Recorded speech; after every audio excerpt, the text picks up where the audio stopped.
अस्सलाम वालेकुम।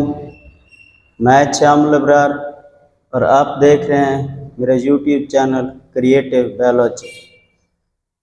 आज का जो हमारा टॉपिक है वह है चैप्टर 1 से सेलुलर ऑर्गेनाइजेशन। और यहाँ पे देखें सेलुलर ऑर्गेनाइजेशन 3 तरह की होती है, यूनिसेलुलर ऑर्गेनाइजेशन, कॉलोनियल ऑर्गेनाइजेशन और एक होती है मल्टी सेलुलर ऑर्गेनाइजेशन। अब सबसे पहले देखें यूनिसेलुलर ऑर्गेनिज्म जो होते हैं ये मिलकर यूनिसेलुलर ऑर्गेनाइजेशन को बनाते हैं। यहाँ पे देखिए ये हैं 2 लफ्ज़, एक है यूनी और एक है सेलुलर। यूनी से मुराद होता है 1, सेलुलर लफ्ज़ निकला हुआ है सेल से, यानी कि ऐसे जानदार जिनका जिस्म सिर्फ एक सेल पर मुश्तमिल हो यूनिसेलुलर जानदार कहलाता है। जैसा कि देखें आप, ये एक जानदार है और इस जानदार में सिर्फ एक सेल है। यही एक सेल इस जानदार की तमाम एक्टिविटीज़ को कंट्रोल करेगा, जैसे रिप्रोडक्शन है, जैसे मूवमेंट है, जैसे ग्रोथ है। यही एक सेल से इसके सारे फंक्शंस परफॉर्म होंगे और ऐसे जानदारों को हम नाम देते हैं यूनिसेलुलर ऑर्गेनिजम्स का। मिसाल आप देखें तो जैसा कि हमारे पास एक मिसाल है यूग्लिना और एक मिसाल है हमारे पास अमेबा। ये सारे के सारे यूग्लिना, अमेबा, स्कैरस, पैरामीशियम, ये सारी यूनिसेलुलर ऑर्गेनिजम्स की मिसाल हैं। अगले हम ऑर्गेनाइजेशन पर आते हैं और वो है कॉलोनियल ऑर्गेनाइजेशन।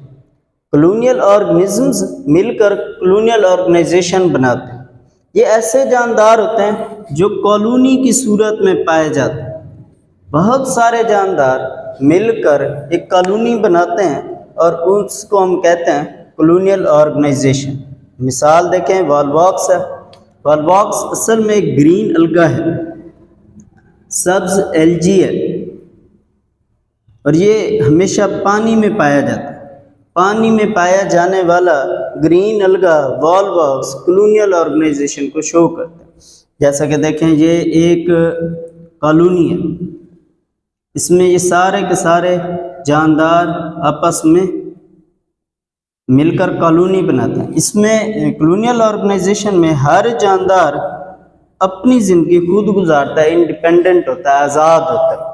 रिप्रोडक्शन के हवाले से, खुराक के हवाले से, मूवमेंट के हवाले से तमाम जानदार अपनी आज़ादाना ज़िंदगी गुजारते।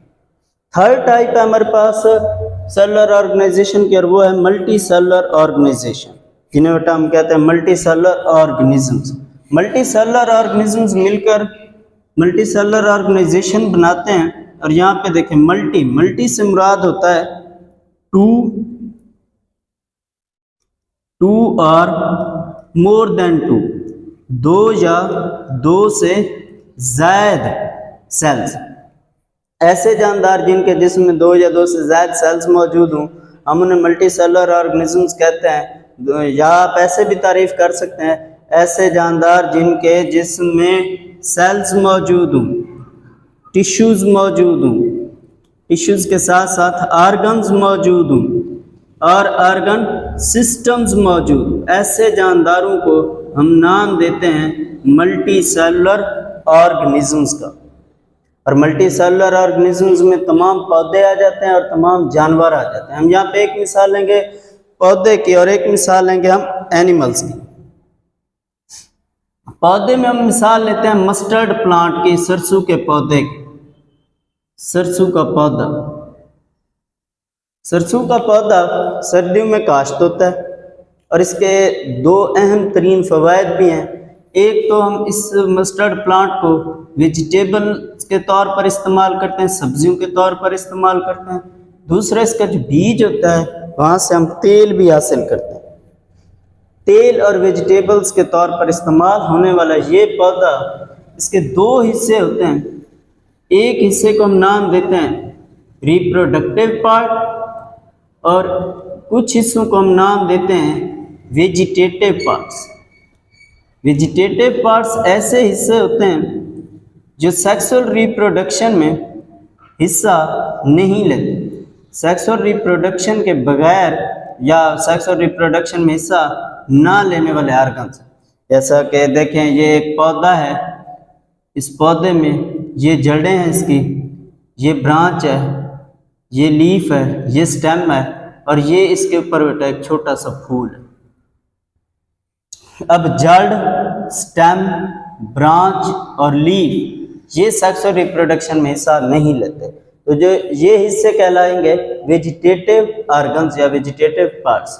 जबकि जो फ्लावर होता है, फूल होता है, ये सेक्सुअल रिप्रोडक्शन में हिस्सा लेता है और इस हिस्से को हम नाम देते हैं रिप्रोडक्टिव ऑर्गन्स का नाम देते हैं। अगर हम एनिमल्स की मिसाल देखें तो जितने भी जानवर हैं वो सारे के सारे मल्टी सेलुलर हैं।